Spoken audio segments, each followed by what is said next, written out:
हम देखते हैं कि जो कुनोन है वो टीचर के साथ मिलकर अपनी प्रैक्टिस कर रहा होता है, क्योंकि आज उसका फाइनल एग्जाम होता है। उसके बाद वो आ ओ ही बोलता है। हम देख पाते हैं कि इस बार जो वाटर ड्रॉपलेट रहती है उसे वो क्रिस्टल का आकार दे देता है। तभी जो जेनी मैम है वो बोल रही होती है कि अगर तुम चाहो तो कोई भी शेप को लेकर उनके सेंसेशन को मैच कर सकते हो, जिनके कारण उनकी बनावट को तुम चेंज भी कर सकते हो।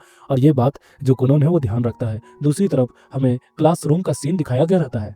दूसरी तरफ हम देख पाते हैं कि जो कुनोन है वो घोड़ों को सहला रहा होता है। तभी उसका भाई आता है और वो अपने भाई से बातें करने लगता है कि आगे क्या तैयारी करनी है। तभी वहां पर मिस मेरिका भी आती है और वो दोनों को हेलो बोलती है। दूसरी तरफ जो कुनोन रहता है वो बोलता है, मोहतरमा, बड़े दुख के साथ आपको बताना पड़ रहा है कि आज का दिन मेरा आखिरी दिन होगा, क्योंकि आज फाइनल एग्जाम देने के बाद मैं चाह रहा हूँ। तभी वो बोलती है मिस मेरिका कि लेकिन एग्जाम खत्म होने के बाद इवनिंग में स्कूल की छुट्टी होती है, तब तक तो हम साथ रह ही सकते हैं। और वो दोनों खिलखिलाकर हंसने लगते हैं। उसका भाई सोचता है कि ये कहाँ फंस गया मैं। दूसरी तरफ हमें दिखाया जाता है एग्जाम का हॉल, जहाँ पर मिस कैट्स बता रही होती है कि आपको बाकी स्टूडेंट्स के साथ भी कम्पीट करना होगा आज, और सबके साथ एग्जाम देना होगा। तभी कुनोन बोलता है, लेकिन मैम मैं आपके साथ अकेले में एग्जाम देना चाहता था। तभी वो बोलती है, नहीं नहीं, ऐसे में आपका काफी अच्छा कंपटीशन भी होगा और आप डेवलप करेंगे। तभी जो कुनोन है वो बताता है कि सच कहूँ तो एक मैम के साथ चिकनी चुकड़ी बातें करना और उनकी खूबसूरती को निहालना ये काफी अच्छी बात है। हम देखते हैं इससे जो प्रोफेसर कैट्स है वो काफी ज्यादा शर्मा जाती है और बोलती है, मैं काफी ज्यादा जवान हूँ। तब दूसरी तरफ वो दोनों सोच रहे होते हैं, मिस मेरिका और कुनोन का भाई, कि आखिर ये क्या चल रहा है। दूसरी तरफ हम देखते हैं कि मिस मेरिका के बाकी सहेलियां और दोस्त लोग रहते हैं। वो बोलते हैं कि मिस मेरिका, कि आप हमें अपने फियांसे से मिलवाना पसंद करेंगी। और लेक्सियो, यानी कि लेक्सियो जो है वो कुनोन का बड़ा भाई है, तो उससे उनके दोस्त बोल रहे होते हैं कि मुझे लगता है तुम्हारा भाई तुमसे ज्यादा स्मार्ट है। तभी जो प्रोफेसर कैट्स है वो बोलती है कि कुनोन प्लीज अपना इंट्रोडक्शन दो। तभी कुनोन मस्त स्टाइल में बोलता है कि मेरा नाम है कुनोन गुरियन, और मेरे बड़े भाई का नाम है लक्सियो गुरियन, और मेरी फियांसे का नाम है मिस मेरिका, और मैं काफ़ी खुश हूँ आप लोग मुझसे बात कर रहे हैं। सच कहूँ तो मैं हमेशा सोचता था कि मेरी भाई और मेरी फियांसे यानी मंगेतर काफ़ी ज़्यादा अकेली होंगी, क्योंकि कोई उनका दोस्त नहीं है और कोई उन्हें अप्रोच नहीं करता। तभी मिस मेरिका शर्मा कर बोलती है, मैं ज़्यादा किसी से बात नहीं करती, क्योंकि मैं तुम्हारे साथ समय स्पेंड करना चाहती हूँ। इस बात को सुनकर जो कुनोन है वो खुश हो जाता है और बोलता है, मैं आप लोग सबका धन्यवाद करता हूँ, क्योंकि आप दोनों मेरे भाई और मेरी मंगेतर के दोस्त हैं। आप लोग को मैं अच्छा दोस्त मानता हूँ और उम्मीद है कि इस क्लास में हम लोग काफी अच्छे से रहेंगे। हम बात ये सुन पाते हैं कि उनके सारे क्लासमेट को वो इम्प्रेस कर लेता है। दूसरी तरफ हम देख पाते हैं काइल को, जहाँ पर उनके दोस्त बोल रहे होते हैं कि अरे काइल, जल्दी चलो, एग्जाम स्टार्ट होने वाला है। तभी वो बोलता है कि प्रोफेसर हमारे लिए रुक सकते हैं। तब वो बोलता है, नहीं, इस बार ये चीज़ें नहीं होगी, क्योंकि इस बार ये फाइनल एग्जाम है और हमें चलना ही चाहिए। दूसरी तरफ हम देखते हैं कि क्लासरूम की घंटी बज जाती है।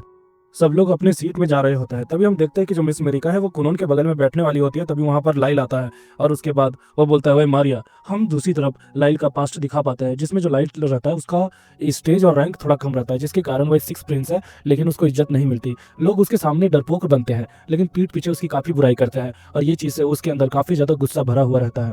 तभी हम दूसरी तरफ देख पाते हैं कि कुनोन उससे हाथ मिलाता है और बोलता है, अरे तुमसे मिलकर काफी अच्छा लगा, मैं हूँ मिस मेरिका का फियांसे और आपसे मैं बात करना चाहता था कल ही से। हम देखते हैं ये बातें देखकर लाइल को थोड़ा झटका लगता है और बोलता है, अरे क्या कर रहे हो तुम। और उसके बाद जो कुनोन है वो बोलता है, सच कहूँ तो तुम्हारी आवाज काफी अच्छी है, अगर मेरी आंखें रहती तो मैं देख पाता कि तुम्हारी शक्ल भी काफी अच्छी होती। तुम काफी अच्छे हो, मुझे तो ऐसा ही लगता है। हम देखते हैं ये बातें सुनकर उसे काफी अजीब लगता है, क्योंकि आज तक कभी किसी ने उसकी तारीफ नहीं की। और हम देख पाते हैं कि सारी क्लास धीरे धीरे करके नियंत्रण में आ जाती है। हम देख पाते हैं कि जो कुनोन है वो लाइल की तारीफ करता और बोलता है, आप काफी ज्यादा प्रोटेक्टिव हो अपनी बहन को लेकर, और इसमें कोई गलत नहीं है, आप एक अच्छे भाई हो। इसको सुनकर जो लाइल है उसका नजरिया बदल जाता है, लेकिन फिलहाल अभी उससे पूरी तरीके से वो एक्सेप्ट नहीं करता। लेकिन हम ये देख पाते हैं कि धीरे धीरे करके चीजें नियंत्रण में आ जाती है। फिर मैम बोलती है कि चलो अपनी सीट पे बैठ जाओ, और सब ऐसा ही करते हैं। हम देखते हैं कि सब लोग एग्जाम देते हैं और एग्जाम का समय खत्म होता है। तब मैम बताती है कि आखिर कौन कौन पास हुए हैं। तब मैम ड्रॉ करती है कुछ और खुशी के मारे बताती है कि आप सभी पास हो गए हैं। सब जगह पर खुशी की लहर आ जाती है और सब लोग खुशी मना रहे होते हैं। उसके बाद हम देखते हैं कि कुनोन जा रहा होता है अपने घर, लेकिन वो जाने से पहले नए नए दोस्त बना लेता है और अपनी रिस्पेक्ट भी बना लेता है। दूसरी तरफ हम ये देख पाते हैं कि लाइल उसे जाते हुए देखता है, लेकिन लोगों के प्रति और उसके प्रति उसका नजरिया बदल जाता है और अब वो काफी अच्छे दिल का हो गया है। और वो अपने दोस्तों को बोलता है, चलो भाइयों चलते हैं, और उसके दोस्त भी खुश होकर जा रहे होते हैं। दूसरी तरफ हम देखते हैं कि जो मिस जेनी है और कुनोन है वो अपनी जगह पर प्रैक्टिस कर रहे होते हैं। और हम देखते हैं कि जो कुनोन है वो वाटर मैजिक में काफी ज्यादा अच्छा कर चुका होता है। वो वाटर के शेप्स, कलर्स और उनके टेक्सचर्स को भी बदल सकता है, और वो अपनी वाटर पावर की मदद से एक ईगल भी बनाता है। हम देख पाते हैं कि मिस जेनी उससे बात करने के लिए उसे एक जगह पर बैठाती है। तभी कुनोन बोलता है कि आप मुझसे क्या बातें करना चाहती थी टीचर। तब जो टीचर होती है वो बोलती है कि अब तुम ग्रेजुएट हो गए हो, तो मुझे लगता है मुझे तुम्हें सच्चाई बता देनी चाहिए। हम देखते हैं कुनोन का चेहरा गंभीर हो जाता है और वो बोलता है, ऐसा नहीं हो सकता है। फिर कुनोन मजाकिया अंदाज में बोलता है कि मुझे पता था टीचर कि आप एक गॉडेस हो और आप मुझे लेने के लिए आए हो ताकि आप मेरे से शादी कर सको। तब वो बोलती है, ये हो सकता तो अच्छा होता, लेकिन ऐसा नहीं है। हम देखते हैं कि जो मैम है यानी मिस जानी वो बताती है कि सच कहूँ तो अब आप कुछ पढ़ाने के लिए मेरे पास नहीं है। सच कहूँ तो आप काफ़ी अच्छा कर चुके हैं और मुझे लगता है कि अब मैंने जितना भी बल पड़ा मैंने आपको सारी चीज़ें बताई है। उम्मीद है कि आप नए टीचर को ढूँढ लीजिए, जो कि आपको मुझसे अच्छा लेवल का पढ़ा सके, क्योंकि मैंने जितना हो सका आपको पढ़ाया और मुझे इसमें काफ़ी अच्छा लगा। आप मुझसे काफ़ी बेहतर हो और आप कुछ समय के बाद मुझे भी डिफीट कर दोगे। तब जो कुनोन रहता है वो बोलता है, लेकिन मैम ऐसा नहीं है। सच्चाई तो ये है कि आपने मुझे ज़िंदगी जीने का एक ज़रिया दिखाया। तभी हमें फ्लैशबैक दिखाया जाता है, जिसमें कुनोन बताता है कि सच कहूँ तो उस दिन जब आपने मुझे पहला मैजिक स्पेल सिखाया, तब एक आईबॉल बना था और उस आईबॉल के कारण मुझे ज़िंदगी जीने की होप मिली। आप नहीं होते तो मेरी ज़िंदगी वैसी नहीं होती जैसा हो सकती थी। तभी मैम बोलती है, मुझे ये बातें सुनकर अच्छी लगी, क्योंकि मास्टर कुनोन आप काफ़ी अच्छे और रहम दिल के हो। लेकिन सच्चाई तो यह है कि मैंने जितना हो सका आपको हमेशा हर चीज़ सिखाने की कोशिश की, ताकि आप चीज़ों को और आसानी से और जल्दी सीख सके, और आपने ऐसा किया भी। हम देखते हैं कि जो कुनोन है वो घबरा जाता है और रिक्वेस्ट करने लगता है कि प्लीज़ मैम आप मुझे छोड़ के मत जाइए। सच कहूँ तो मुझे आपकी ज़रूरत है। तभी जो मिस जेनी है वो बोलती है कि नहीं मास्टर कुनोन, सच कहूँ तो आप मुझसे काफ़ी अच्छे हो और एक टीचर के नाते आप मेरे स्टूडेंट हो और आप मुझसे बढ़ के हो, यही मुझे चाहिए था। सच कहूँ तो मेरे पैसों की भी तंगी खत्म हो गई है और मैं आपकी आभारी रहूंगी और आपका धन्यवाद कभी नहीं भूलूंगी।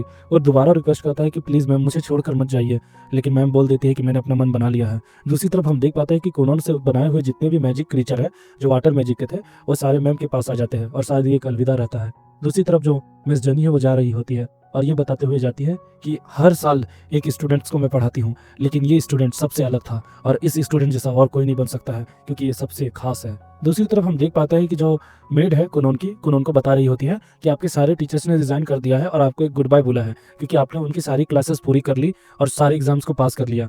और उसके बाद जो उसकी मेड है वो बताती है कि मास्टर मुझे आपसे एक जरूरी बात बोलनी है कि सच कहूँ तो मेरी शादी फिक्स हो गई है और वो लड़का 18 से 25 साल के बीच में है और वो मुझे पसंद है, इसीलिए मुझे माफ़ कीजिएगा। अब ये शायद अलविदा लेने का समय हो गया है, क्योंकि कुछ दिनों बाद मैं भी आपको छोड़ के चली जाऊंगी। तब जो कुनोन है उसे गुस्सा आ जाता है और बोलता है कि मैं तुम्हें जाने नहीं दूंगा, तुम चली गई तो मैं अकेला हो जाऊंगा, एक काम करो ना तुम मुझसे शादी कर लो। और वैसा कह के वो नादानी कर रहा होता है। हम देखते हैं उसकी मेट को ये तो पता रहता है कि उसे उसके जाने का अफसोस है, लेकिन वो कुछ कर भी नहीं सकती है। दूसरी तरफ हम देखते हैं कुनोन अपने माता पिता और अपने भाई के साथ खाना खा रहा होता है। तभी कुनोन का बाप बोलता है कि तुम बोल रहे हो कि तुम्हें एक रॉयल सोर्सरर चाहिए तुम्हें सिखाने के लिए, है ना, ताकि तुम एक रॉयल सोर्सरर बन सको। लेकिन बेटा ये इतना आसान नहीं है। सच कहूँ तो कोई भी रॉयल सोर्सरर नहीं है जो तुम्हें पर्सनल में आके सिखा पाए, और तुम अभी फिलहाल उसके लिए काबिलियत भी नहीं है तुम्हारे पास। सच कहूँ तो मैं उसमें कुछ नहीं कर सकता हूँ। हम देखते हैं कि कुनोन रिक्वेस्ट करता है और उसकी माँ का दिल पिघल जाता है और उसकी माँ बड़े प्यार से अपने पति को कन्फ्रंट करती है, जिसके कारण उसका जो फादर है वो प्यार के मारे ओवरडोज हो जाता है उसका। और इसके बाद वो बोलता है ठीक है मैं तुम्हारी फील्डिंग सेट करवाता हूँ। हम देखते हैं कि ग्रैंड मास्टर रहता है, जिन्हें जो मिरिका है उसकी बड़ी बहन ये लेटर देती है और उसके बाद उसकी अर्जी लगवाती है। तब वो बोलता है इस बंदे में क्या खासियत है।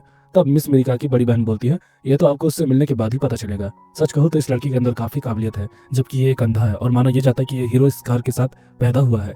तब ग्रैंड मास्टर भी उस पर दिलचस्पी लेते हैं और बोलते हैं चलो अब तो ये आगे पता चलेगा कि होता क्या है।